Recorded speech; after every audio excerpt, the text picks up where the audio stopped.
नमस्कार साथियों, आप सभी की जानने की चेष्टा से उत्पन्न हुई शिक्षा के प्रति आपकी निष्ठा और उसी से जन्म लेती मेरी किंचित मात्र प्रतिष्ठा के लिए आप सभी का आभार व्यक्त करता हूं और मां सरस्वती को स्मरण करते हुए इस वीडियो को प्रारंभ करता हूं।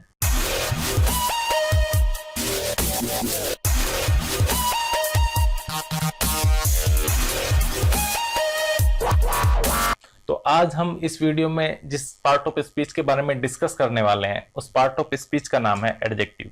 तो देखिए, क्या हम एडजेक्टिव के बारे में आज डिस्कस करेंगे। हम एडजेक्टिव के बारे में आज डिस्कस करेंगे कि एडजेक्टिव क्या होता है, ठीक है, क्या काम करता है, क्या उसकी सेंटेंस में पोजीशन हो सकती है, क्या उसके रिलेशन होते हैं अदर वर्ड से, कौन से ऐसे सफिक्स होते हैं, प्रत्यय होते हैं जो किसी वर्ड के एंड में लग के किसी वर्ड को एडजेक्टिव बना देते हैं। फिर हम ये देखेंगे कि कौन से ऐसे तरीके होते हैं जिसके माध्यम से हम किसी सेंटेंस के किसी वर्ड को ये पता कर पाते हैं कि ये वर्ड एडजेक्टिव है या नहीं। ठीक है, तो ये सारी बातें आज हम इस वीडियो में डिस्कस करने वाले हैं। ठीक है, so without wasting any time let's get started. So सबसे पहले अगर हम बात करें कि एडजेक्टिव होता क्या है, तो ये तो मुझे लगता है ज्यादातर हर एक बच्चे को पता होता है जो भी कंपटीशन की तैयारी कर रहा होता है, क्योंकि ये बात तो आजकल तीसरी का बच्चा भी बता देता है कि एडजेक्टिव ऐसा वर्ड होता है जो नाउन और प्रोनाउन को क्वालिफाई करता है। ठीक है, उनकी विशेषता बताता है। ठीक है, एडजेक्टिव का मतलब हो गया विशेषण जो विशेषता बताता है। ठीक है, तो किसकी विशेषता बताएगा? सिर्फ और सिर्फ नाउन और प्रोनाउन की, इन दो की ही विशेषता बताता है। ठीक है, अगर इनके कुछ एक एग्जाम्पल देखना चाहें हम, तो पहले हम नाउन के साथ इनके एग्जाम्पल देखेंगे, लेकिन उससे पहले मैं आपको बता दूं कि एडजेक्टिव भी दो तरीके के होते हैं। मतलब अगर मैं कैटेगराइज करूं, एक तो होते हैं सिंपल एडजेक्टिव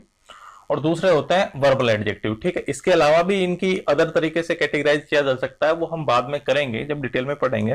फिलहाल में मैं अपने तरीके से इसको दो तरीके से कैटेगराइज कर रहा हूं, एक सिंपल एडजेक्टिव और दूसरा वर्बल एडजेक्टिव। देखिए, सिंपल एडजेक्टिव बहुत सारे लोगों ने देखे होंगे, जाने अनजाने में पढ़े भी होंगे। ठीक है, सिंपल एडजेक्टिव कुछ इस तरीके से देखेंगे: good boy, happy man, rich girl, tall man, big building, strong women. ठीक है, यहाँ पे अगर हम कंसिडर करें तो ये boy, man, girl, man, building, women, ये सारे नाउन हैं और इनको जो क्वालिफाई कर रहे हैं आगे लग के जो वर्ड, ये हमारे एडजेक्टिव हैं। जैसे कैसे पता लगे हमें कि ये एडजेक्टिव है? ठीक है, तो ऐसे पता लगेगा, जैसे हमने कहा बॉय, कैसा बॉय है भाई? अच्छा। मैन कैसा है? खुश है। गर्ल कैसी है? रिच है। ठीक है, देखिए अब हमें कैसे पता लगेगा कि ये वर्ड एडजेक्टिव है? तो बहुत ही सिंपल होता है ये कि भाई पता करके देख लो, बॉय है तो कैसा है? अच्छा है। मैन है तो कैसा है? खुश है। गर्ल है तो कैसी है? रिच है, अमीर है। मैन है तो कैसा है? लंबा है। बिल्डिंग है तो कैसी है? बड़ी है, बिग है। वुमेन है तो कैसी है? स्ट्रॉन्ग है। तो मुझे लगता है कि सिंपल एडजेक्टिव तो आप लोगों को समझ में आ गया होगा, और मुझे लगता है कि अगर ये भी किसी को समझ में नहीं आ रहा है तो मुझे लगता है कि कंपटीशन की तैयारी वैयारी करना आपके लिए व्यर्थ है। ठीक है, क्योंकि आजकल तीसरी और पांचवी के बच्चे जानते हैं कि सिंपल एडजेक्टिव क्या होता है, और वो देखते ही उनको बता देते हैं। भाई सबको पता है, गुड है, बैड है, हैप्पी है, अनहैप्पी है, रिच है, पुअर है, टॉल है, स्मॉल है, बिग है, स्ट्रॉन्ग है, वीक है। ये सारे हमारे सिंपल एडजेक्टिव के एग्जाम्पल्स होते हैं जो कि किसी भी पर्सन या किसी थिंग्स को क्वालिफाई करते हैं। ठीक है, उनकी विशेषता बताते हैं, उनका गुण बताते हैं। ठीक है, तो अगर ये भी वो नहीं जान रहा है तो मुझे लगता है कि एक तैयारी वैयारी करना व्यर्थ की बात हो जाएगी। ठीक है, अब मुझे लगता है कि जिसमें आपको कुछ प्रॉब्लम आती है वो होता है वर्बल एडजेक्टिव। वर्बल एडजेक्टिव को हम एक्चुअल में पार्टिसिपल्स कहते हैं। ठीक है, इंग्लिश में जब वर्ब एडजेक्टिव का काम करने लगती है तो उसी टर्म को बस पार्टिसिपल नाम दिया गया है। ठीक है, अब देखिए वर्ब कैसे कर देती है, क्योंकि वर्ब तो एक्शन होती है, लेकिन वर्ब कैसे एडजेक्टिव काम करती है, तो देखिए मैं एग्जांपल बताता हूं कुछ, उससे आपको समझ आ जाएगा। देखिए ये कुछ एग्जांपल है, जैसे मैंने लिखा interesting book, educated women, married man, dancing girl, running train. अब यहाँ पे देखेंगे बुक है तो कैसी है? इंटरेस्टिंग है। ठीक है, यहाँ पे कोई एक्शन की बात नहीं हो रही, वो बुक की बात हो रही है, बुक की विशेषता बताई जा रही है कि भाई बुक इंटरेस्टिंग है। ठीक है, वुमेन है तो कैसी है? पढ़ी लिखी है, तो ये वुमेन की विशेषता बता दी कि भाई वुमेन पढ़ी लिखी है, बेपढ़ी लिखी नहीं है। ठीक है, मैन है कैसा है? शादीशुदा है। ठीक है, बिना शादीशुदा नहीं है। ठीक है, गर्ल्स है तो कैसी है? नाचती हुई लड़कियां है। ठीक है, ट्रेन है कैसी है? चलती हुई। अब एक चीज समझना यहाँ पे यहाँ पे क्या किया हमने? वर्ब को एज एन एडजेक्टिव यूज किया। ठीक है, अच्छा अब ध्यान देना एक चीज, यहाँ पे कई जगह तो हमने आईएनजी फॉर्म लिख रखी है और कई जगह थर्ड फॉर्म लिख रखी है। ध्यान देना एक चीज, वर्ब की आईएनजी फॉर्म और वर्ब की थर्ड फॉर्म ही वर्ब की आईएनजी फॉर्म और वर्ब की थर्ड फॉर्म ही एडजेक्टिव बन सकती है। ठीक है, उसके अलावा वर्ब की फर्स्ट फॉर्म एडजेक्टिव नहीं बन सकती, सेकंड फॉर्म एडजेक्टिव नहीं बन सकती, और एसईआईएस वाली भी एडजेक्टिव नहीं बन सकती। केवल और केवल आईएनजी और थर्ड फॉर्म ही एडजेक्टिव बनती है, जिनको हम प्रेजेंट पार्टिसिपल और पास्ट पार्टिसिपल के नाम से जानते हैं। ठीक है, यानी कि आईएनजी फॉर्म होती है वो प्रेजेंट पार्टिसिपल होता है, और जो थर्ड फॉर्म होती है वो पास्ट पार्टिसिपल होता है। ठीक है, पार्टिसिपल के बारे में हम जब नॉन फाइनाइट वर्ब पढ़ाएंगे, जेरेंड पार्टिसिपल और इन्फिनेटिव वगैरह, तब इनको डिटेल में डिस्कस कर लेंगे। लेकिन मुझे लगता है कि अभी तुम्हें ये समझने की ज्यादा जरूरत है कि वर्ब भी एडजेक्टिव हो सकते हैं। ठीक है, तब तुम्हें जब हम डिटेल में चीजें पढ़ेंगे तब ऐसा ना हो जाए कि आप ये पूछने लगोगे सर ये तो वर्ब है और इसको एडजेक्टिव कैसे मानने लगे आप। तो मुझे लगता है कि ये चीज आपको क्लियरली माइंड में हो जानी चाहिए कि वर्ब भी एडजेक्टिव हो सकती है। ठीक है, बशर्ते वो क्वालिफाई कर रही हो नाउन को। ठीक है, तो ये जो चीजें आपको समझ में आई कि भाई सिंपल एडजेक्टिव होते हैं, वर्बल एडजेक्टिव होते हैं। ठीक है, वर्बल एडजेक्टिव में वर्ब एडजेक्टिव बन जाती है, उसको हम एक और नाम से भी जानते हैं जिनको पार्टिसिपल कहते हैं। ठीक है, ये हो गई। अब ये तो हमने देख लिया नाउन के साथ एडजेक्टिव को, कि भाई नाउन के साथ एडजेक्टिव कैसे आ रहे हैं और कैसे यूज हो रहे हैं। ठीक है, अब हम देखते हैं प्रोनाउन के साथ। अब देखिए, अगर हमने इनको नाउन के साथ यूज किया, अब हम चाहें तो क्या हम प्रोनाउन के साथ इन्हीं एडजेक्टिव को यूज कर पाएंगे? देखिए तो strong, big, tall, rich, happy, good, ये कुछ एडजेक्टिव हमने ले लिए। ठीक है, अब इनको हमने प्रोनाउन के आगे लगाया। ठीक है, strong he, big it, tall you, rich I, happy we, good she. तो सब लोगों को समझ में आ गया होगा कि ये गलत हो गया। ऐसा हमने कभी से कोई सेंटेंस नहीं पढ़ा होगा जिसके आगे लगा के स्ट्रॉन्ग ही लिख दिया हो, बिग इट लिख दिया हो, ये गलत होता है। ठीक है, अब देखिए आगे तो नहीं लग पाया, अब इनको पीछे लगा के देख लेते हैं। ऐसे बोल के देख लो, he strong, it big, you tall, I rich, we happy, she good. तो मुझे लगता है ये भी आपको समझ में आ गया होगा, ये तो पीछे भी नहीं लगेगा, तो ना आगे लग रहा है ना पीछे लग रहा है। तो फिर हमने जब इसकी विशेषता पढ़ी तो ये कह क्यों दिया कि भाई जो एडजेक्टिव होता है वो नाउन और प्रोनाउन को क्वालिफाई करता है। ये तो प्रोनाउन को क्वालिफाई नहीं कर रहा, ये तो सिर्फ नाउन को क्वालिफाई कर रहा है। ठीक है, तो ध्यान देना एक चीज, पर्सनल प्रोनाउन के साथ ना हम आगे लगा सकते ना पीछे लगा सकते। पर्सनल प्रोनाउन समझ रहे हो, प्रोनाउन का बेसिक्स पढ़ लिया होगा ना आपने, he, she, it, I, we, they, you वगैरह, ये सारे पर्सनल प्रोनाउन होते हैं जो किसी पर्सन को या थिंग्स को रिप्रेजेंट करता है। ठीक है, अब ना तो हम इसके आगे लगा पा रहे ना हम इसके पीछे लगा के यूज कर पा रहे। ठीक है, तो इस तरीके से प्रोनाउन के साथ जो पर्सनल प्रोनाउन होते हैं उनके साथ हम इस तरीके से एडजेक्टिव को यूज नहीं करते, उनका एक अलग तरीका होता है, वो आगे हम एक स्लाइड में डिस्कस करेंगे। ठीक है, देखिए ये तो हो गई पर्सनल प्रोनाउन की बात कि भाई पर्सनल प्रोनाउन के साथ एडजेक्टिव कैसे यूज होते हैं। लेकिन अगर पर्सनल प्रोनाउन के अलावा कोई प्रोनाउन है तो उनके साथ हम एडजेक्टिव कैसे यूज करते हैं, एक बार ये भी देख लेते हैं। अब देखिए यहाँ पे हमने 3 सेंटेंस लिखे हुए हैं। I have something interesting for you, she is looking for someone perfect to marry, nothing special found in the room. अब यहाँ पे ध्यान से समझना एक चीज, यहाँ पे समथिंग, समवन और नथिंग, सबको पता है ये प्रोनाउन होते हैं, इंडेफिनिट प्रोनाउन होते हैं। ठीक है, जिनको नहीं भी पता वो जब हम प्रोनाउन डिटेल में पढ़ेंगे तो समझ लेंगे। ठीक है, फिलहाल में इंडेफिनिट प्रोनाउन होता है। तो इनके साथ हमने वर्ड यूज किया इंटरेस्टिंग, परफेक्ट और स्पेशल, और ये तीनों वर्ड हमें इन वर्ड के बाद में लगाने पड़ रहे हैं। तो समझ में आ रहा है एक चीज, जब भी हम प्रोनाउन के लिए कोई एडजेक्टिव यूज करेंगे तो वो एडजेक्टिव उन प्रोनाउन के बाद में यूज होगा, पहले यूज नहीं कर पाएंगे। हम ऐसे नहीं लिख पाएंगे इंटरेस्टिंग समथिंग, या ऐसे नहीं लिख पाएंगे परफेक्ट समवन, या ऐसे नहीं लिख पाएंगे special nothing found in the room. ठीक है, हमें वो एडजेक्टिव उन प्रोनाउन के बाद में यूज करना पड़ेगा। ठीक है, लेकिन अगर हम नाउन के साथ इसका प्रयोग करके देखें तो देखिए कैसे होगा। जैसे 2 सेंटेंस लिखे हमने, the dancing girl fell in the pole, sorry pool आएगा, POOL, बाय मिस्टेक गलती से लिखा गया है। फिर दूसरा सेंटेंस है the girl dancing in the pool is my friend. ठीक, अब यहाँ पे गर्ल के पहले भी हमने डांसिंग लगा दिया और गर्ल के बाद भी डांसिंग लगाया, और ये दोनों ही सही हैं और दोनों ही एडजेक्टिव है।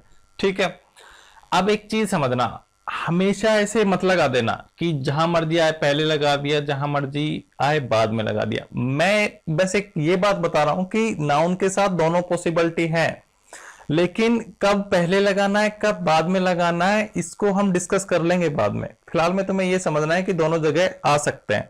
ठीक है, वो गलत नहीं होते।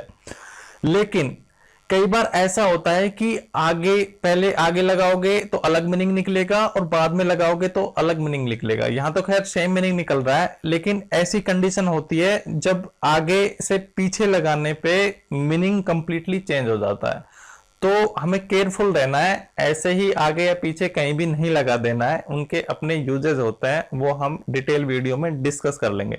फिलहाल में बस तुम्हें मैं ये समझाना चाह रहा हूं कि नाउन के साथ दोनों पॉसिबिलिटी है। हालांकि नाउन के साथ एक और भी पॉसिबिलिटी है जो कि प्रोनाउन के साथ भी संभव है, उसको भी हम अभी डिस्कस करेंगे। देखिए, जैसे हमने कहा कि भाई जो पर्सनल प्रोनाउन होते हैं हमारे, ही, she, it, you, I, we वगैरह, उनके साथ हम ना आगे यूज कर पाते हैं ना पीछे यूज कर पाते हैं। तो फिर कहां यूज कर पाएंगे? तो देखिए, उसका तरीका मैं आपको बता रहा हूं कि पर्सनल प्रोनाउन के साथ कैसे यूज करेंगे। तो देखिए, सबको पता लग गया इनके साथ नहीं होते। अब देखिए कैसे यूज करना है। जैसे ये वर्ड लिखे, ही, इट, यू, आई, वी, सी, दे, उसके बाद हमें एक बी की फॉर्म होती है वो लिखनी होती है। ठीक है, बी की फॉर्म का मतलब समझ रहे हो? नाउन में पढ़ा था ना हमने, is, am, are, was, were, been, being, वो होती है हमारी बी की फॉर्म। अब देखिए, उसके बाद हमें एडजेक्टिव लिखना पड़ेगा। इस तरीके से हमें एडजेक्टिव को यूज करना है। ठीक है, अब देखिए, बी की फॉर्म आपको समझ में आ रही है, is, am, are, was, were, been, being. उसके अलावा is, am, are, was, were, been, being को, यानी इन बी की फॉर्म को एक और नाम दिया जाता है जिनको कहते हैं linking verb.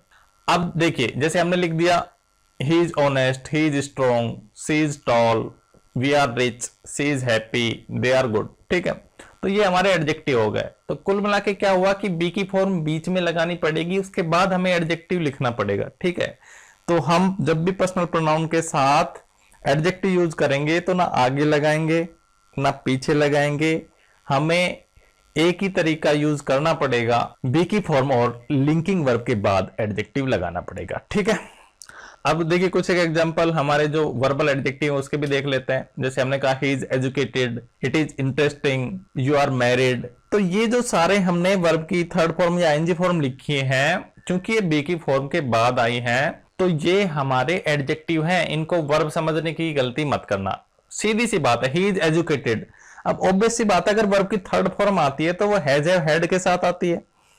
Is, am, are के साथ तो थर्ड फॉर्म आती नहीं है। इज, एम, आर के साथ थर्ड फॉर्म केवल तभी आती है जब वो सेंटेंस पैसिव हो।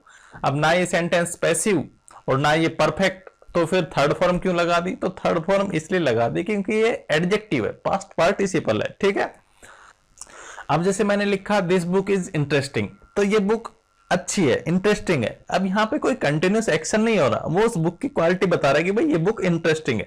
तो यहाँ पे कोई कंटिन्यूस नहीं है कि भाई ईजेएमआर के साथ इंटरेस्टिंग आ गया, वर्ब की आईएनजी फॉर्म आ गई तो वो कंटिन्यूस टेंस बन गया, ऐसा नहीं होता।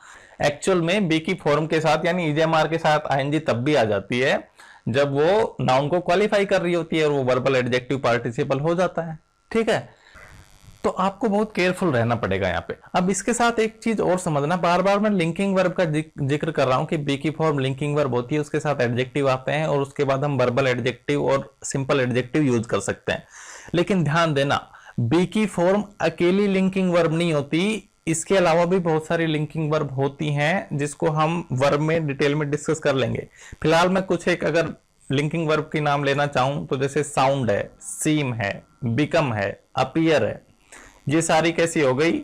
ये सारी हो गई लिंकिंग वर्ब। ठीक है, तो इन वर्ब के बाद भी हम एडजेक्टिव यूज कर सकते हैं। ठीक है, अब आगे देखना, अब हम देखेंगे कि सेंटेंस में एडजेक्टिव की क्या पोजीशंस होती हैं। ठीक है, देखिए, कमल इज ए हैप्पी मैन, यहां पे हमने मैन नाउन के पहले हैप्पी एडजेक्टिव यूज किया है कि भाई कैसा आदमी है? खुश आदमी है। ठीक है, अब देखिए, जब हम किसी नाउन के पहले कोई एडजेक्टिव यूज करते हैं तो उसे कहते हैं हम एट्रीब्यूटिव एडजेक्टिव। ठीक है, क्योंकि वो एट्रीब्यूटिवली यूज हुआ है। एट्रीब्यूटिव का मतलब समझ रहे हो? पहले, नाउन से पहले।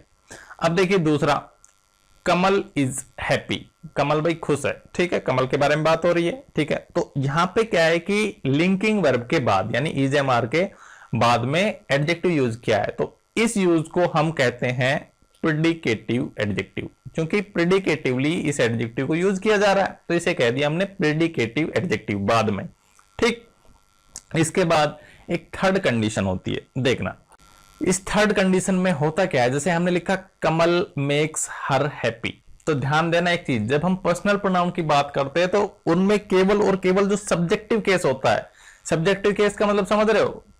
बेसिक तो पढ़ा ही दिया ना प्रोनाउन का, ही, सी, इट, यू, वी, आई, ये सब्जेक्टिव केस है। ऑब्जेक्टिव केस क्या है इनके, हिम, देम, अस, मी, ये सारे ऑब्जेक्टिव केस है। तो ध्यान देना, ओनली सब्जेक्टिव केस जो होते हैं ना, उनके साथ हम एट्रीब्यूटिव भी यूज नहीं कर पाते और उनके बाद भी यूज नहीं कर पाते।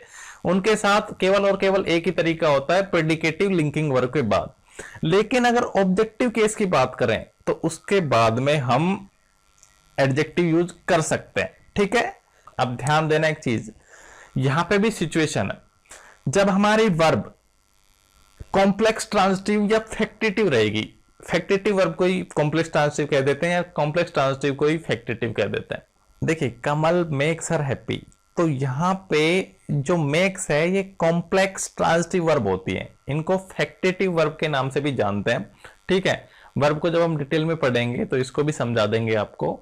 फिलहाल में तुम्हें ये जानना है कि जो फैक्टिटिव वर्ब होती है उनके साथ ऑब्जेक्ट के अलावा ऑब्जेक्ट के कॉम्प्लीमेंट भी आते हैं, ठीक है। तो ये जो हैप्पी है ये हर का ऑब्जेक्ट कॉम्प्लीमेंट है। जो एडजेक्टिव होते हैं, जैसे सब्जेक्ट कॉम्प्लीमेंट है, जैसे कमल इज हैप्पी, ये कॉम्प्लीमेंट है इस कमल का, ठीक है। सबको पता है ना कि लिंकिंग वर्ब सब्जेक्ट को उसके कॉम्प्लीमेंट से जोड़ती है, पहले पढ़ा चुके हैं। तो यहां पे जैसे ये हैप्पी है किसका कॉम्प्लीमेंट, कमल का, सब्जेक्ट का, तो इसको कह दिया हमने सब्जेक्ट कॉम्प्लीमेंट, क्योंकि ये हैप्पी कमल के लिए आया। अब जो नीचे वाला हैप्पी ये किसके लिए आया, ये हर के लिए आया है, और हर क्या है, ऑब्जेक्ट, तो इसको हमने कह दिया ऑब्जेक्ट कॉम्प्लीमेंट। तो जो ये वर्ब होती है फैक्टिटिव, इनके साथ ऑब्जेक्ट कॉम्प्लीमेंट आते हैं, और ऐसे में जब प्रोनाउन लिखा होता है ऑब्जेक्टिव केस में, उसके साथ हम एडजेक्टिव लगा सकते हैं, उसके बाद कोई दिक्कत नहीं होती है। ये फैक्टिटिव वर्ब के बारे में अगर बात करूं तो कुछ एक वर्ब मैं बता देता हूं। गुनी चुनी वर्ब होती हैं, जैसे मेक है, जैसे इलेक्ट है, जैसे अपॉइंट है, जैसे कि हैव है, ठीक है, जैसे कि कॉल है, जैसे कि नेम है। ये सारी जो वर्ब हैं ये फैक्टिटिव वर्ब होती है, इनके साथ ऑब्जेक्ट कॉम्प्लीमेंट आते हैं, ठीक है। तो देखिए, मेन चीज जो तुम्हें समझनी है यहां से बेसिक, वो ये, बाकी मैं आगे समझा ले जाऊंगा, आपको कोई दिक्कत नहीं है। मेन तुम्हें ये समझना है कि जो सेंटेंस में एडजेक्टिव की पोजीशन होती है वो तीन तरीके से हो सकती है। नाउन से पहले एट्रीब्यूटिव, लिंकिंग वर्ब के बाद प्रेडिकेटिव, और उस नाउन या प्रोनाउन के बाद में विदाउट लिंकिंग वर्ब, तो वो हो जाएगा हमारा पोस्ट पॉजिटिव एडजेक्टिव। इसको एक और भी नाम होता है पोस्टोनोमिनल एडजेक्टिव, ठीक है। तो ये तीन तरीके से बेसिकली एडजेक्टिव यूज किए जाते हैं सेंटेंस में पोजीशन के हिसाब से, ठीक है। इनके अलावा और कोई पोजीशन एडजेक्टिव की नहीं होती है, ठीक है। यही तीन पोजीशन हो सकती है, आगे पीछे और लिंकिंग वर्ब के बाद, ठीक है। तो ये तीन पोजीशन हो गई। अब देखिए, हमें सेंटेंस में कैसे पता लगेगा कि कोई वर्ड एडजेक्टिव है, तो बड़ा ही सिंपल है। व्हाट काइंड ऑफ का रिप्लाई या विच वन का रिप्लाई एडजेक्टिव होते हैं, ठीक है। जैसे मैंने लिखा big building, what kind of building, कैसी बिल्डिंग थी भाई, big. Strong women, what kind of women, कैसी वुमेन थी भाई, वो strong. Married man, what kind of man, married man, शादीशुदा आदमी था। व्हाट काइंड ऑफ बुक, कैसी बुक थी भाई, इंटरेस्टिंग बुक थी। तो व्हाट काइंड ऑफ का रिप्लाई सेंटेंस में एडजेक्टिव होते हैं, ठीक है। अच्छा, अगर और तुम्हें जानना है कि एडजेक्टिव को अगर देखते ही कैसे पहचाने, तो ध्यान देना, जैसे ये नोट डाल के मैंने लिखा है यहाँ पे कि फुल, लेस, ओ यूएस, एबल, ये एक्चुअल में सफिक्स होते हैं जो किसी वर्ड के एंड में जुड़ जाते हैं। अगर ये कोई वर्ड सेंटेंस के एंड में जुड़ रहे हो तो फिर समझ जाना वो वर्ड डेफिनेटली एडजेक्टिव होगा, ठीक है। एक चीज, अब ये इसकी खैर मैं पूरी लिस्ट आपको दे दूंगा कौन कौन से ऐसे सफिक्स होते हैं जो कि एडजेक्टिव बनाते हैं, ठीक है, किसी वर्ड के एंड में लग के। यहाँ पे देखिए दो वर्ड है, एक बार आपने खुद से ट्राई करना कि कौन सा वर्ड इसमें एडजेक्टिव है और कौन सा वर्ड नाउन है, ठीक है। हाँ, एक बार पॉज करके देखिए आप, ठीक है। अब मैं देखिए आपको बताता हूं, यहाँ पे जो पुअर वर्ड है ये हमारा एडजेक्टिव है और पुअर्टी वर्ड है ये नाउन है। हमें कैसे पता लग गया, देखिए पुअर के बाद आप कुछ लगा के देखिए, जैसे हमने कहा poor man, poor girl, poor boy, ठीक है। तो कोई एक नाउन हम इसके आगे लगा पाएंगे और उसका एक मीनिंग निकलेगा। अब पुअर्टी के आगे लगा के देखिए, पुअर्टी बॉय, पुअर्टी गर्ल, यानी कि पुअर्टी मतलब होता है गरीबी, यानी गरीबी व्यक्ति, ऐसा तो नहीं होता ना। गरीबी लड़की ऐसा नहीं होता, गरीब लड़की होता है, गरीबी लड़की नहीं होता, ठीक है। तो पुअर्टी का मतलब गरीबी होता है और एक नाउन है एब्स्ट्रैक्ट नाउन। जो पुअर है ये है एडजेक्टिव, क्योंकि इसके साथ हम कोई नाउन लिख रहे हैं तो वो एक मीनिंग निकल रहा है, ठीक है। तो इस तरीके से भी पता कर पाते हैं। और जो मैं सफिक्स देखिए एक लिस्ट दे रहा हूं उससे आपको डायरेक्ट पता लग जाएगा। जो ये सफिक्स हैं इधर L, I L, able, N, ary, ful, I C, I V, इनके मीनिंग भी दे रखे हैं, इनके मीनिंग क्या होते हैं, ठीक है, और इनके कुछ एक एग्जाम्पल भी दे रखे हैं। तो ये जो सफिक्स हैं जिन भी वर्ड के बाद में आ जाते हैं तो वो वर्ड डेफिनेटली एडजेक्टिव बन जाता है। ठीक है, समझ में आ रहा है आपको? तो मुझे लगता है कि एडजेक्टिव के बारे में जितने भी बेसिक्स हो सकते थे जो हमें डिटेल में पढ़ने के लिए चाहिए होंगे वो मैंने आपको बता दिए हैं। लेकिन क्योंकि वर्ब नहीं पढ़ा है तो थोड़ा कॉम्प्लिकेटेड लग रहा होगा कहीं कहीं आपको, लिंकिंग वर्ब, फैक्टेटिव वर्ब नहीं समझ में आई किसी को, तो कोई दिक्कत वाली बात नहीं है। जब हम वर्ब में इसको डील करेंगे तो बहुत अच्छे से समझा देंगे आपको। ठीक है, तो बाद में एक बार इसको रिवर्स करके बाद में देखेंगे तो आपको आसानी से समझ में आ जाएगा। ठीक है, अभी तो मैं आप सभी को दिल से थैंक यू बोलता हूं, और आपको वीडियो पसंद आए और लग रहा है कि वास्तव में मेहनत की जा रही है तो इसको लाइक, शेयर एंड सब्सक्राइब भी कर सकते हैं। ठीक है, bye bye, thank you very much.